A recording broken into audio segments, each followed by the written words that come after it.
नमस्कार प्रेक्षक, C news Pune वृत्तदर्शन मध्ये आपले स्वागत।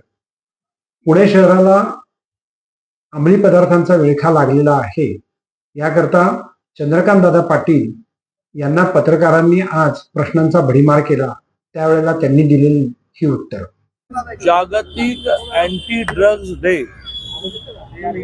व्यसनांच्या विरोधी अभियान करण्याचा, व्यसनांच्या विरोधी एकत्र येऊन लढण्याचा जो दिवस आहे, त्याच्यामध्ये सुरुवातीला माजी नगरसेवक सनी निमनचं मी अभिनंदन करेन की केवळ भाषण प्रबोधन असं न करता एका वेगळ्या पद्धतीने हा विषय त्याने व्यंगचित्राच्या माध्यमातून समोर आला।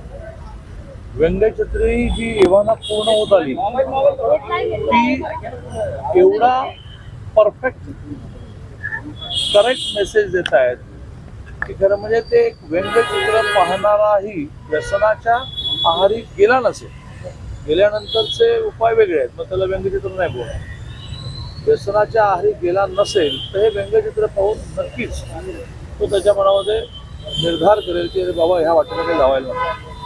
आणि त्यामुळे केवळ भाषण असं न करता सनीने व्यंगचित्रकारांना जे अपील केलं आणि अतिशय परफेक्ट व्यंगचित्र तयार झाली, त्याबद्दल मी सनीचे अभिनंदन करतो। सगळे व्यंगचित्रकार हे टॉपचे व्यंगचित्रकार आहेत, त्यांनी हा वेळ काढला त्याबद्दल त्यांचं समाजातला एक नागरिक म्हणून, या राज्याचा मंत्री म्हणून आभार मानतो।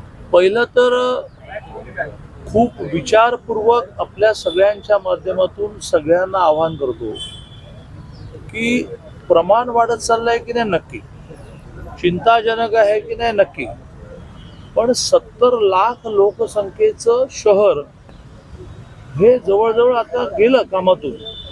अशा प्रकारची प्रतिमा जी वेगवेगळ्या बातम्यांमधून निर्माण होते आहे, याचा पुण्याकडे बघण्याचा दृष्टिकोन बदलण्यामध्ये परिणाम होणार आहे। एका बाजूने सगळ्यात चांगल्या शिक्षण संस्था पुण्यामध्ये, पुणे हे शिक्षणाचं माहेरघर आहे। आज पुण्यामध्ये महाविद्यालय आणि विद्यापीठं ही इतकी झाली की कुठलाही अभ्यासक्रम इथे नाही असं नाही। इंडस्ट्री इथेच जास्त, हॉस्पिटल म्हणजे वैद्यकीय सुविधा इथेच जास्त। अशा एका प्रचंड विकसित होणाऱ्या आणि जगामध्ये नावारूपाला येणाऱ्या म्हणजे देशातलं 8वं मोठं शहर भौगोलिक आणि लोकसंख्येदृष्टीने हे मानलं जातं। कुठेतरी ह्या अतिशय मोठमोठ्या बातम्या, पुन्हा एकदा मी हे पहिलं करेक्ट करेन की म्हणजे चिंताजनक नाही का, आहे, म्हणजे सगळ्यांनी म्हणून प्रयत्न केले पाहिजे की नाही, केले पाहिजे, पण प्रतिमा जी 70 लाख लोकसंख्येच्या शहराची आपण अशी करतो की आता हे एखाद्या जगातल्या व्यसनामुळे पूर्ण वाया गेलेल्या शहरामध्ये शहर झालं की काय, अशी प्रतिमा निर्माण करणं बंद केलं पाहिजे। जाणून बुजून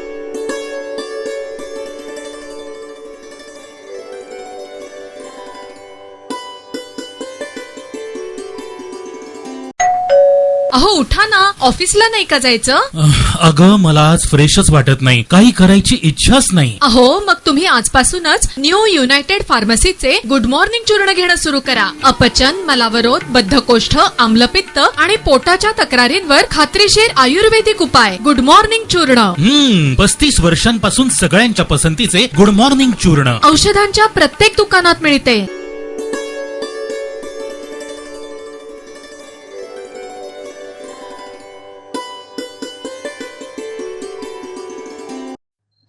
दगडूशेठ हलवाई गणपती हा नेहमीच आपल्या आवडीचा आणि चर्चेचा विषय।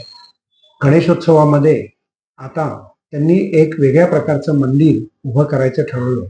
हिमाचल प्रदेश मधल्या शिवमंदिराचं, ज्याचं नाव जटोली शिवमंदिर आहे, त्याचं पूर्णतः चित्रीकरण करून हुबेहूब तसेच मंदिर आता आपल्याला पाहायला मिळणार आहे। त्या मंदिराची आखणी आणि त्याची सुरुवात आजपासून वासा पूजन करून करण्यात आली। कोट्यवधी भाविकांचं श्रद्धास्थान असलेल्या श्रीमंत दगडूशेठ हलवाई गणपती बाप्पांच्या उत्सवाचा आरंभ हा आज वासा पूजनाने या ठिकाणी संपन्न झालेला आहे। सगळ्या गणेश भक्तांना गणेशोत्सवात आपल्या लाडक्या बाप्पांच्या दर्शनाची आस असते आणि यंदाच्या वर्षी कोणती सजावट केली याचं देखील एक आकर्षण असतं। आणि यावर्षी आपण जटोली शिवमंदिर हे हिमाचल प्रदेश येथील या मंदिराची प्रतिकृती करतोय आणि त्या संदर्भातला आज मंडपाच्या कामाचा आरंभ आज वासापूजनाने या ठिकाणी सर्व विश्वस्त पदाधिकारी कार्यकर्त्यांच्या उपस्थितीत या ठिकाणी संपन्न झालेला आहे आणि दगडूशेठ हलवाई गणपती बाप्पांचा उत्सव एका अर्थाने हा आरंभ झालेला आहे, सुरुवात झालेली आहे आणि वारी नुकतीच आता येणार आहे. त्या पार्श्वभूमीवर हे काम आता सुरू झाले. वरुण राजाने देखील आता आशीर्वाद दिलेला आहे पूजा झाल्यानंतर.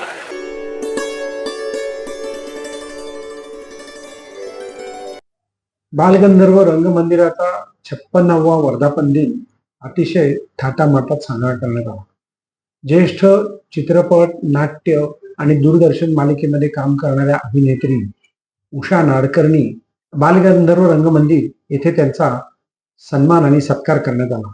उषा नाडकर्णी यांनी त्यांच्या रोखठोक आवाजामध्ये पुणेकरांना आणि नाट्य चित्रपट सृष्टींना काही मार्गदर्शक सल्लाही दिला. जाणून घेऊयात उषा नाडकर्णी. तुमच्यासारखे लोक आहेत ना म्हणून. काय अरे वा, आवाज तर आई बाबाची देण आहे ती. मगाशी ते म्हणाले यांचा आवाज, म्हटलं क्रेडिट गोज टू आई पप्पा. आमच्या घरात सगळ्यांचे आवाज असेच आहेत.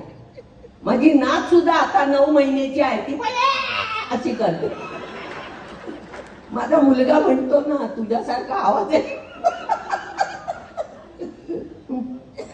तर पण मी ती मातट कलरची साडी नेसली होती, कारण गावाकडची बाई ना. ते जरी लंडनला गेले तरी ती काय अशी झकपक राहणारी नऊवारी नेसणारी होती. त्या बाईचं मी काम केलं. त्याचंही मला सांस्कृतिक कला दर्पण आणि अंबरनाथ फिल्म फेस्टिवलला मला त्याचं बक्षीस मिळालं. नंतर मी अंजना नावाची सिरियल केली. सिरियल नाही, सॉरी, पिक्चर केला नागपूरवाल्यांचा. त्याचंही मला प्राइज मिळालं. नशीबवानचं मला मिळालं. मी गुरु केलं तेव्हा फायनल, सेंटर, आडतेकर, कोल्हड.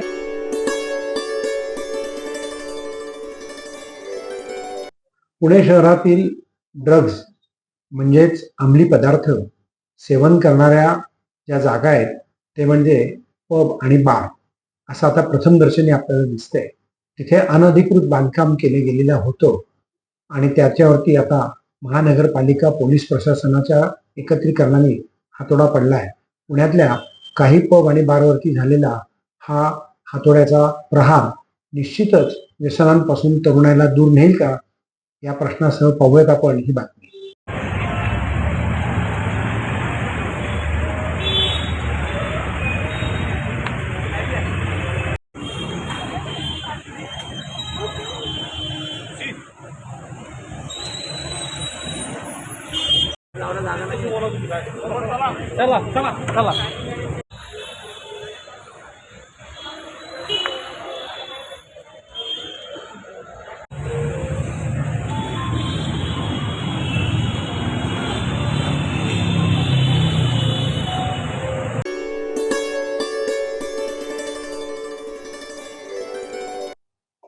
नमस्कार प्रेक्षक, सी न्यूज पुणे वृत्तदर्शन मध्ये आपले स्वागत.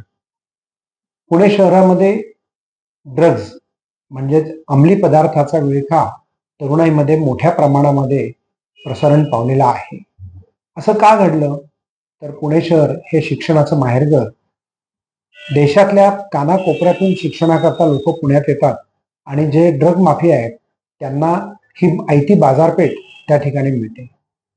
विद्यार्थी हा त्याच्या घरापासून 1,500-2,000 हजार किलोमीटर लांब अंतरावरती पुणे शहरात येऊन राहतो. सगळ्याच कॉलेजेसला हॉस्टेल्स असतात असं नाही, तर ते प्रायव्हेट फ्लॅट घेऊन राहतात आणि मग त्यांच्यावरती नियंत्रण कोणाचंच नसतं. आणि मग अशा वेळेला पब, बार आणि लॉन्जमध्ये जाऊन ते आयुष्याची मजा घेत बसतात आणि त्याच्यातच ड्रग पेडलर्स त्यांना भेटतात आणि मग त्यातून त्यांना ह्या व्यसनाच्या आहारी खेचलं जातं. पण हे सगळं करत असताना आपण सजग नागरिक ज्यावेळेला आपण त्यांना फ्लॅट भाड्याने देतो किंवा कॉट बेसिसवरती आपण त्यांना ठेवतो, त्यावेळेला ते विद्यार्थी किती वाजता येतात, किती वाजता जातात किंवा तशी काही नियमावली आपण केली आहे का, असंही आपण पाहायला पाहिजे. आपल्याला आपलं भाडं मिळालं म्हणजे आपली जबाबदारी संपली असं तुम्ही समजू नका. नैतिकतेच्या दृष्टिकोनातून आपल्या पाल्यांसारखाच त्यांच्यावरती आपण विचार करायला हवा असं मला सुचवावंसं वाटतं.